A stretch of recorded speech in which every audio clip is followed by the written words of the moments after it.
Boggy B took cover. He shivered on patrol. The arms race crazy, simply way out of control.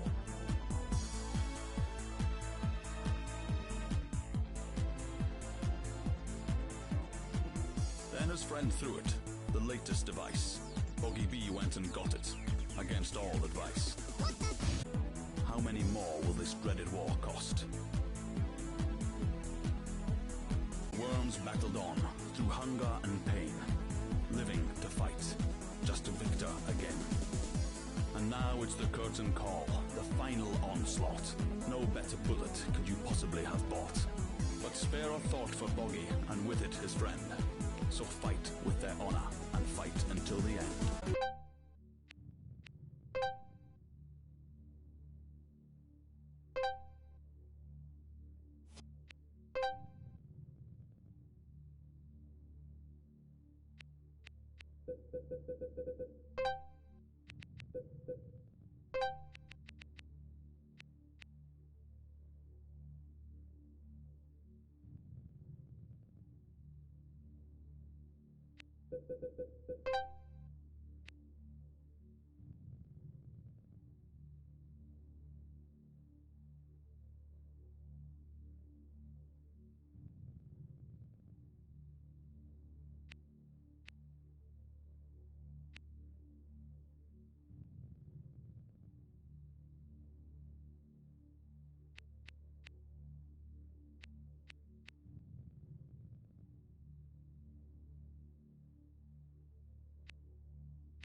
Watch this! Watch this! Watch this! Watch this!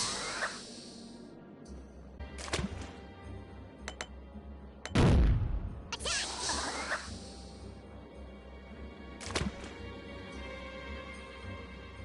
Attack! Get on with it! Watch this! Watch this!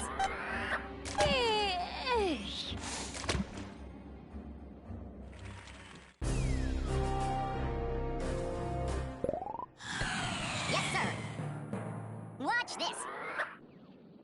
Watch this. Watch this.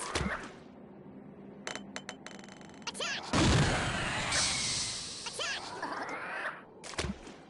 Watch this. Attack! Watch this. Watch this.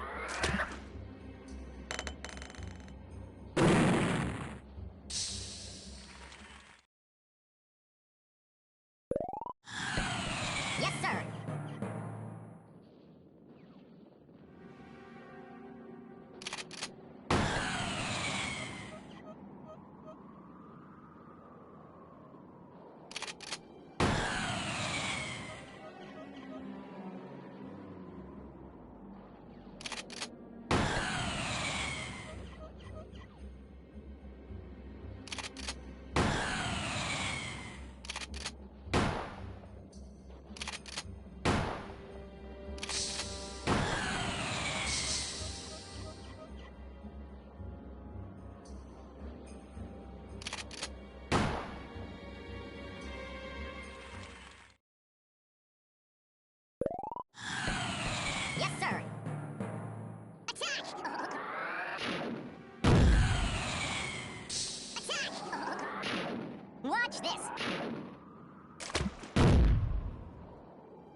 Yes, sir.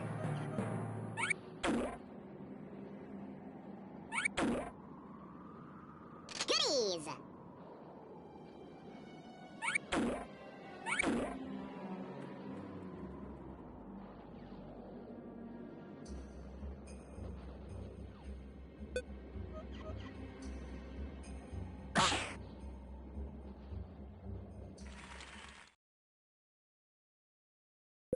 Yes, sir.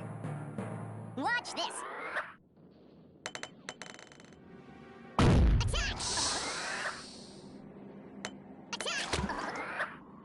Attack! Watch this. Attack! Watch this. Attack! Attack! Attack! Watch this. Watch this. Watch this. Watch this. Attack! Watch this.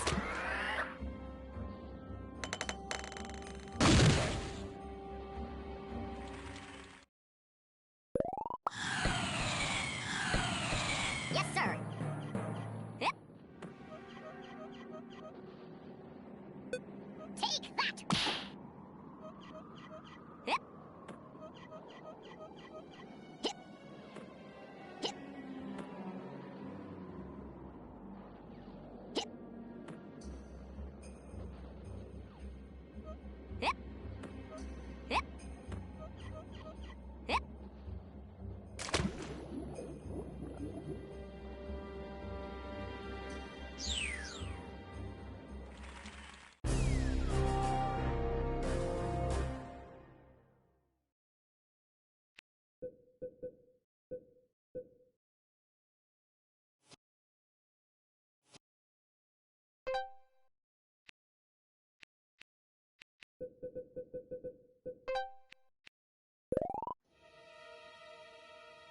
Yes, sir.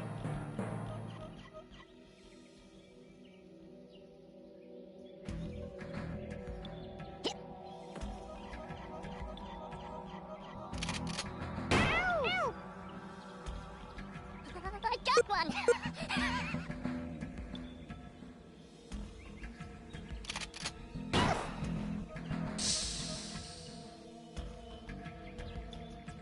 Just you wait.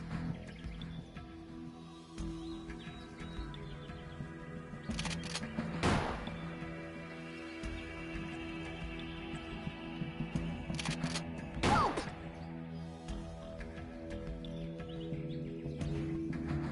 Revenge! Yes, sir.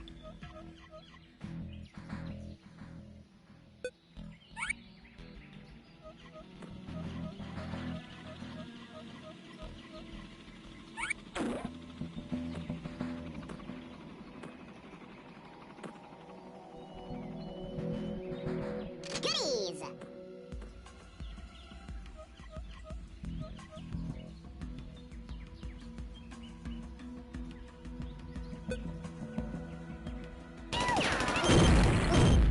Oof.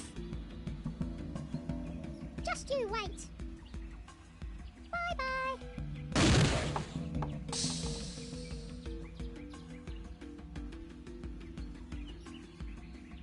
Watch this. Hey, just you wait. Yes, sir.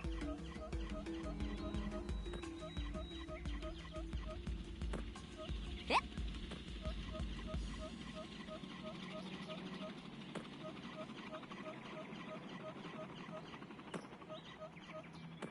Goodies!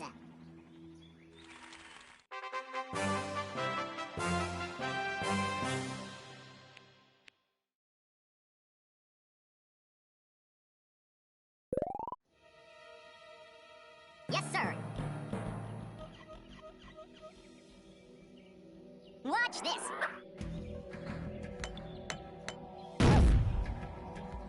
I got one.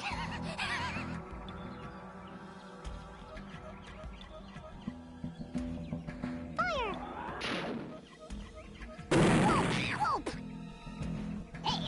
you wait. Yes, sir.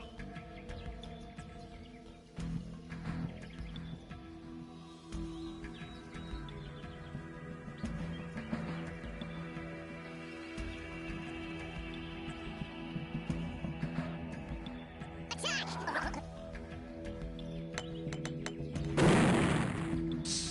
Missed.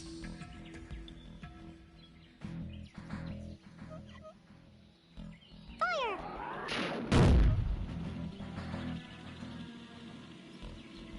Whoops. Yes, sir.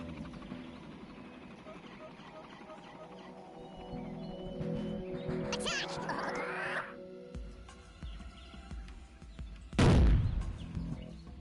Missed.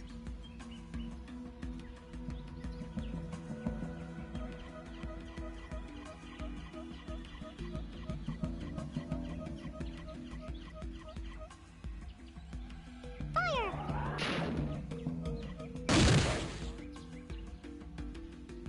Whoops. Yes, sir.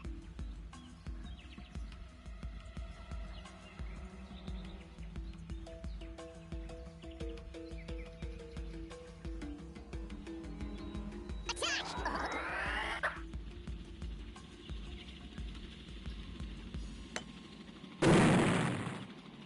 Missed.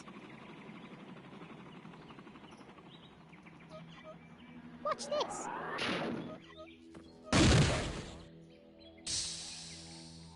Whoops. Yes, sir.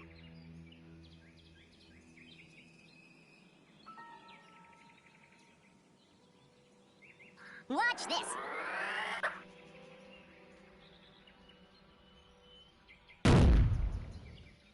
Whoops.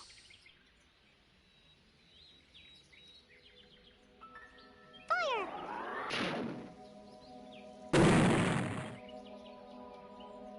Whoops. Yes, sir.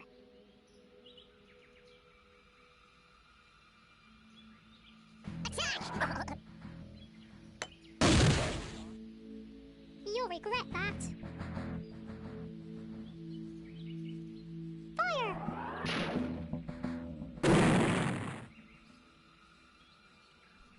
Revenge! Yes, sir.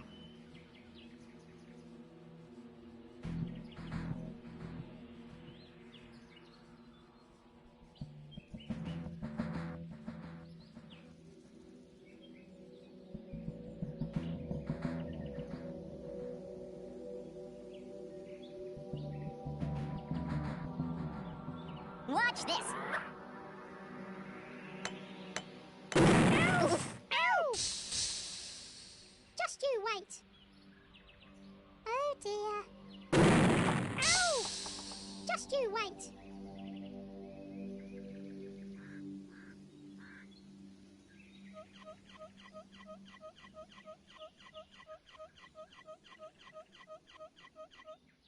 Fire!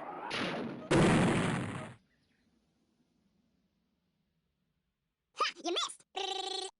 Yes, sir.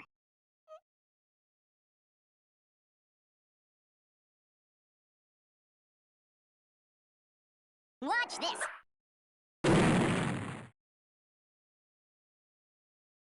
Missed. Fire!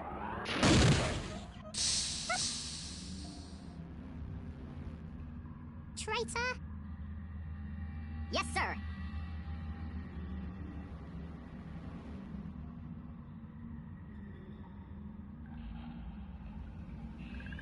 Attack! Grenade! Ow! Oof, oof. Woo! I got your back! Watch this!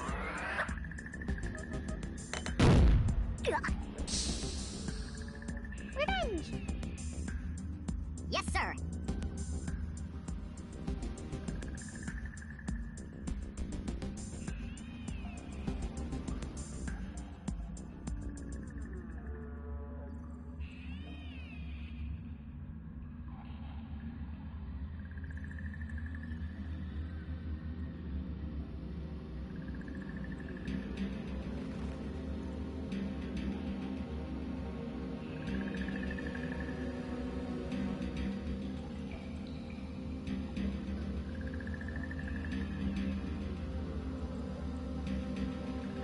Watch this.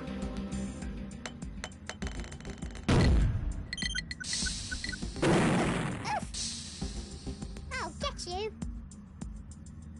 Oh dear.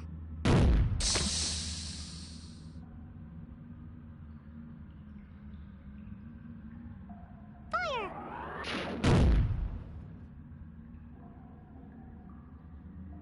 Missed. Yes, sir. Missed. Coward. Yes, sir. Yep.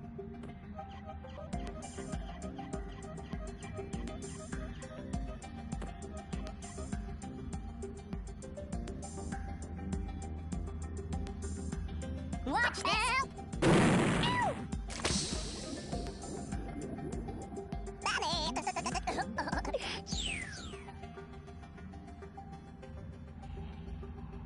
Watch this.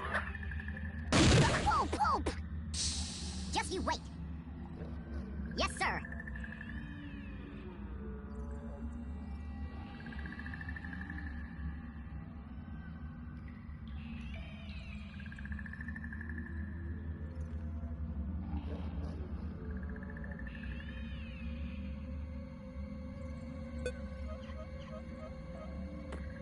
Yep.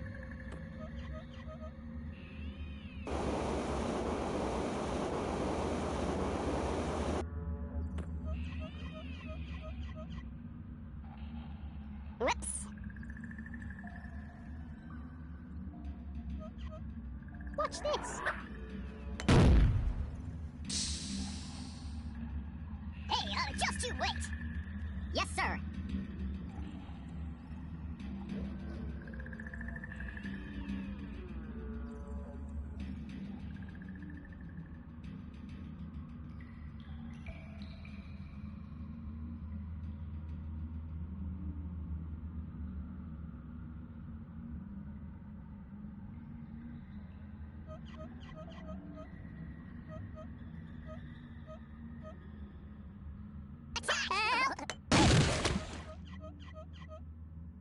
Woo! Fire! Oh, revenge! Yes, sir. Yep.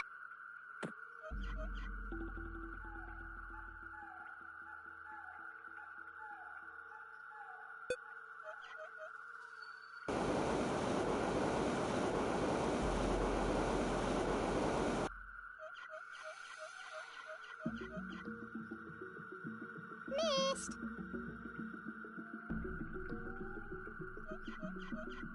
Watch this.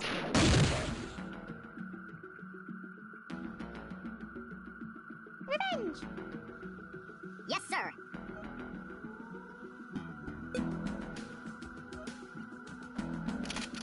Ow, ow.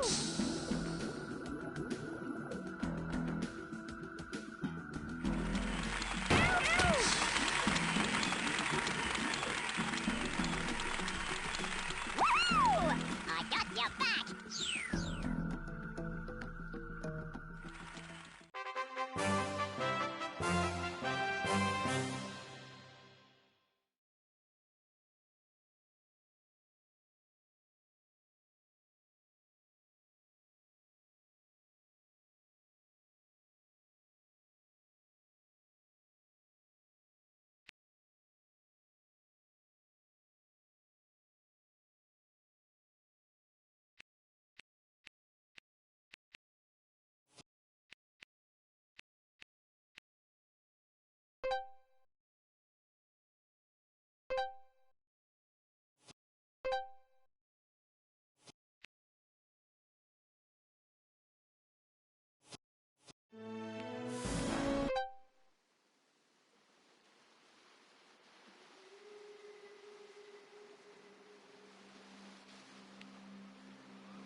Well, it's like this is a side to worms which like the public had never seen before, And so, I mean, most people, they thought of worms as pretty boring, just live in the ground, eat soil. And there's this whole thing going on underneath with them. And so this is just bringing to light, making the public aware of what really goes on. It's still the little game I'd made for me and my mates to play. I knew it was going to be popular. Never in my wildest dreams did I think it would be as popular as it was. What is Worms? Oh, Worms is a terrible thing you pick up if you don't keep yourself clean. Worms is a simple but kind of genius idea for a video game that was extremely addictive, and it was a huge amount of fun for a huge amount of people in the 90s and 2000s all over the world. Worms is a video game where you build a little team of little animated wormy guys. And you have all kinds of cool weapons at your disposal. Oh no! And you fight against another team on this landscape. When the worms move, they go, and it's fantastic. It was a great fun game. Everyone was playing it. The bosses, all the QA. There was a few other companies that were doing games for Team 17 that were working in-house, and they'd be playing it as well. Nobody was going home at the end of the day. We were all coming in on a Saturday and Sunday and running our own tournaments. Whenever anybody says to me, when do you truly know that you've got something special in development? That's when you know. It's a game that has the perfect balance of friendly humor, but also a little bit like how should I put it? It's competitive, and you can be just the right amount of an asshole to your friends. My memorable moves in Worms all involve dying in really spectacular ways.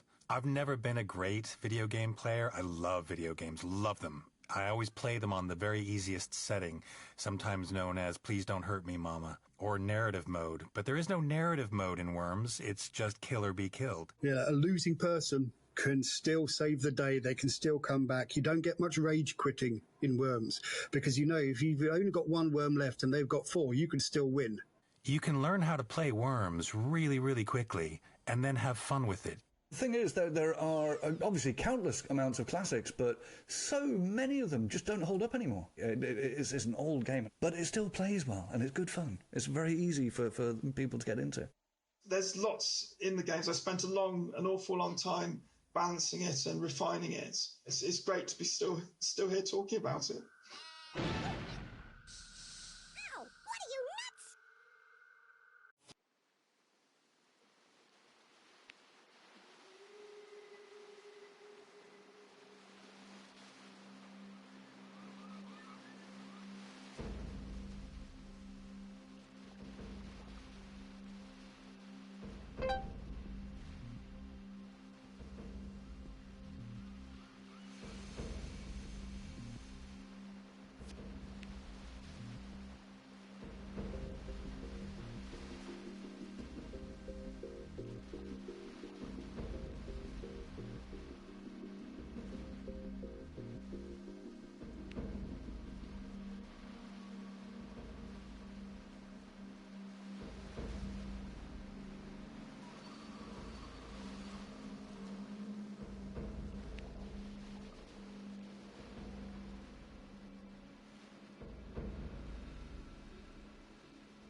I'd always been a fan of artillery games, just the physics, and people obviously know you have your angle and your velocity and then the wind.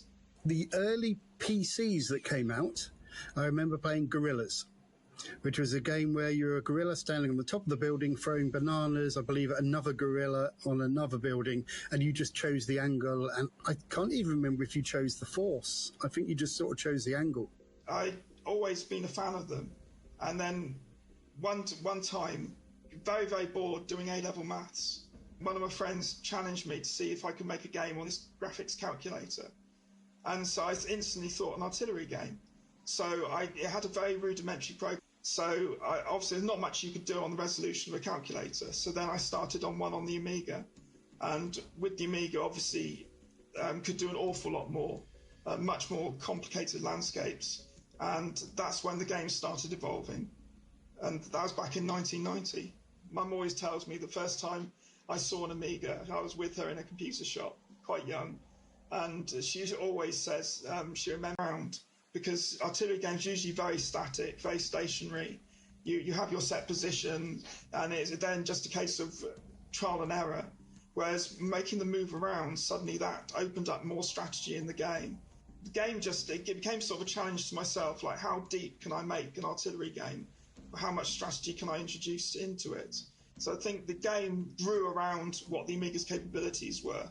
Like, instead of having a static screen, I had a scrolling screen, which with hardware scrolling, I could do really, really easily on the Amiga. And that let me have a wider playing field. And then one of my friends actually challenged me, say, well, can you get the graphics out of Lemmings? And I was a huge fan of Lemmings. And so I thought, well, let's have a look and let's see what we can do. And it did actually manage to pull the sprites out of Lemmings. And so as a laugh, I just swapped the tanks over to Lemmings. And we had little lemmings running around, and that's when a little light bulb went off in my head, because suddenly there was a lot of humour in the game then, and a lot more movement. And again, this increased the depth of what you could do, the amount of strategy and things like that. So I needed small characters, so I decided on worms and started a complete rewrite under the name Total Wormage. One of the first weapons which I was really chuffed with was the dynamite. Moving away from tanks, it just caused you to think more like, oh, obviously I could have a stick of dynamite and I could put that down and then I could run away and then it would go off. That version of the game ended up banned from school. I'd basically taken over a corner of the art room and people were skipping lessons to come and play this game. They never really thought about getting it published, but once it got banned, I thought that anything that gets banned, there's usually something good in it.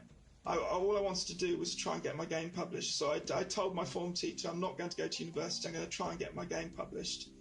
And their last words to me were, Andy, you're good, you're not that good. And that was like, I thought I was then determined to prove him wrong.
I was working in a computer shop during the day, staying up all night writing the game.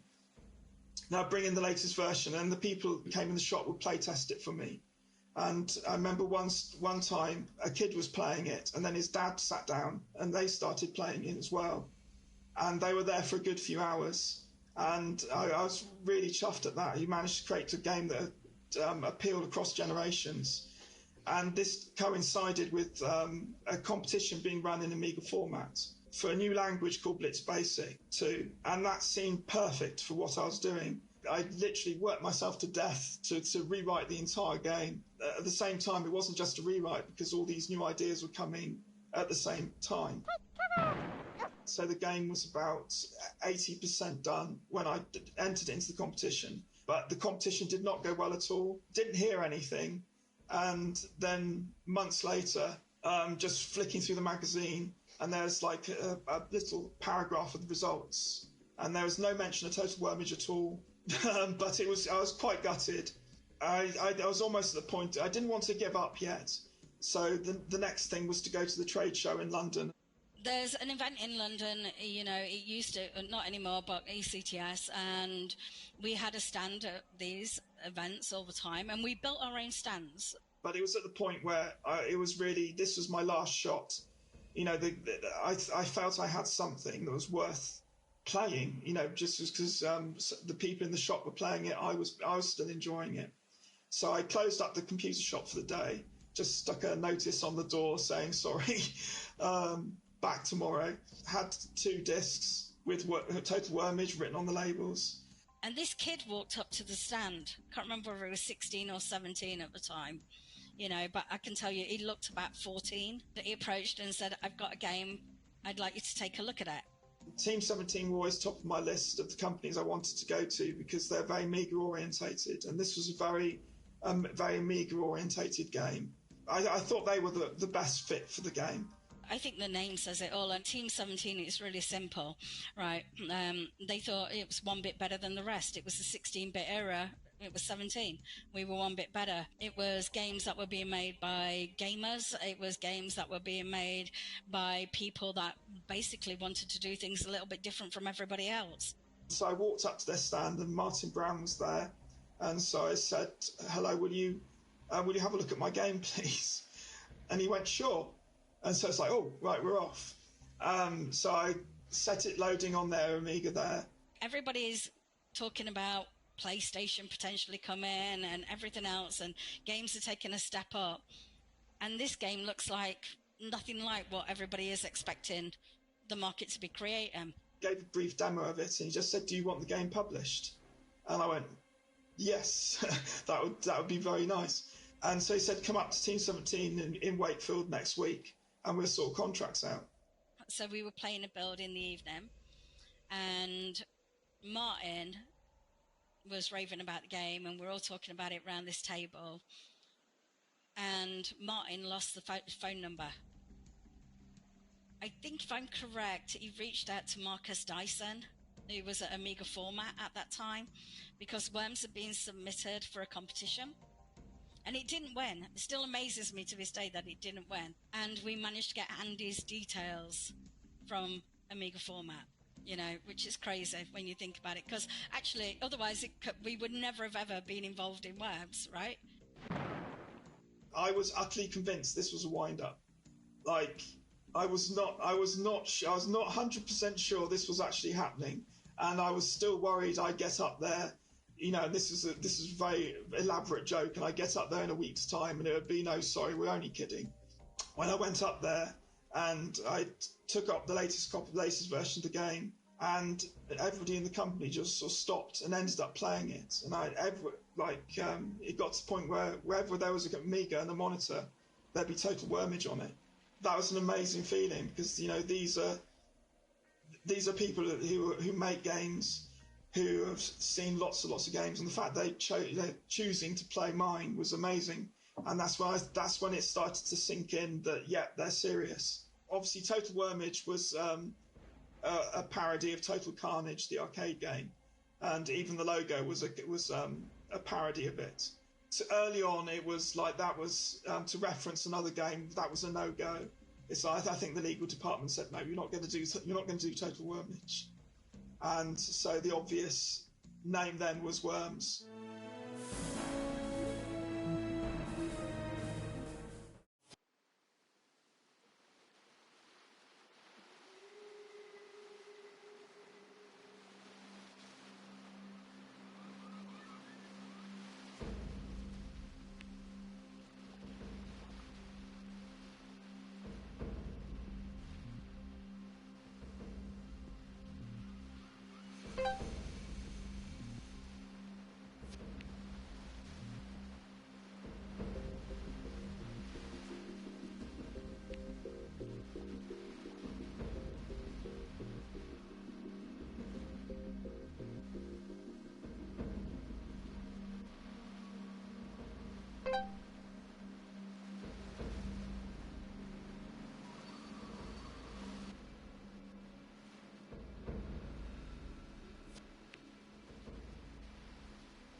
the Amiga then, especially, Commodore had already gone bankrupt in '94. So the Amiga market was like not as strong as it was either. So I think it's very clear that this had to go onto like lots of platforms. That was really cool for me, because the more people that get to play my game, you know, the better. You know, I as I say, I always wanted this to appeal to as many people as possible. So contracts were signed, and as I say, the game was about 80% done. So I spent the next year polishing and finishing the Amiga version, and Team 17 handled the ports to PlayStation, PC, and everything else. The hardest work I think any of us have done it in our life. You know, Andy worked on the Amiga version, and we built a team that were going to take the game from Blitz Basic and put it into C++, right? And their job was to bring it onto 10 platforms for a simultaneous launch. It was written around the Amiga's custom chipset with the hardware scrolling, hardware sprites and everything. And obviously that wouldn't fly on the PC, so the PC version became basically the base. And they started again, did a really nice engine for it. And they'd have an Amiga set up, and so they'd be playing it. And I was still finishing it. Like, I still had to put the extra 20% in to get and polish up the game. That did frustrate people occasionally. The exploding sheet went in quite late, so which was that was one of my favourite additions to the game. And I was away in Bournemouth finishing it, and I went back up north and said, like, you've got to put this in the game. I did get into trouble occasionally for adding things when I should have been just content with what it was. But it's like once you get into developing a game, it consumes you, basically. I was adding things right up until the last minute. Martin said, you know, as much as we adore the gameplay of it, it really needed a bit of artistic love. So he said, please come on board and see if you can give it a little bit of a makeover. And again, I love a challenge like that. It's one of those things that was always going to be rewarding. You knew it was good before you even started, so all I had to do was make it look a little bit better than it was. And everybody knows what programmer graphics are like, so it was an easy win for me, that one. I don't know who did the voices for Worms early on. Whoever, it was probably a dev, you know, it was probably somebody in the developer's office, and they were just like, hey, we need some voices for these worms. Who's gonna, Joe, you've got a funny voice, come on over here. The voices of the worms in the very first Worms game was mostly Andy Davidson, the creator. He and I sat together in my room and recorded those voices. So he would say something like, take this, and then I would speed it up, and it would sound like what you hear in the game. Leave me alone. Bye. I mean, there were simple lines, but like I said, it was the whole vibe of the dialogue in Worms, of the voice acting and everything was very 80s blockbuster action movie kind of thing. You know, the one-liners you can get out of those. So, you know, you didn't have to be a great voice actor to provide, I'll be back kind of thing for a worm.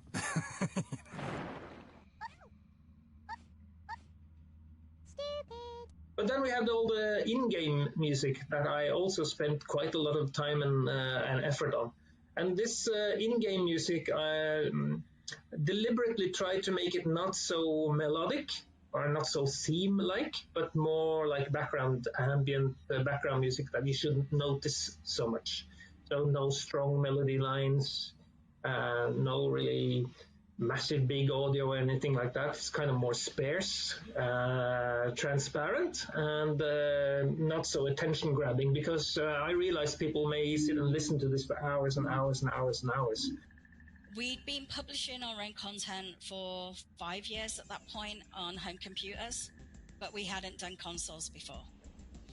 We knew that we could bring the game to market on Amiga. We knew that we could probably bring it to market on PC. But bear in mind, this is a physical world at that time, right? This is console cost of goods. Forget making a game. The cost of goods are the things that stop developers doing a lot of things. And so we needed to find a partner for it. So Ocean were close on our doorstep. They'd also been phenomenal in the 80s and early 90s, you know, and we knew that to really do what we needed to do, we needed to spend a lot of time, not just with them on the game, on the development of the game and what we're making, but actually launching the game. Because launching is a whole nother world. I was expecting something more sort of a cult game, which I've been really proud of. You know, some of my favourite films are cult films. So if I could have created a cult game, that would have been amazing. But the fact it went then much more mainstream, obviously it got to #1 in the All Formats chart. And we also, at the ECTS, it won 3 awards. It won BBC Live and Kicking's Game of the Year and Most Original Game, because this was the year PlayStation launched as well. For a defiantly 2D game to win awards at that time, that was really special.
Yes, sir.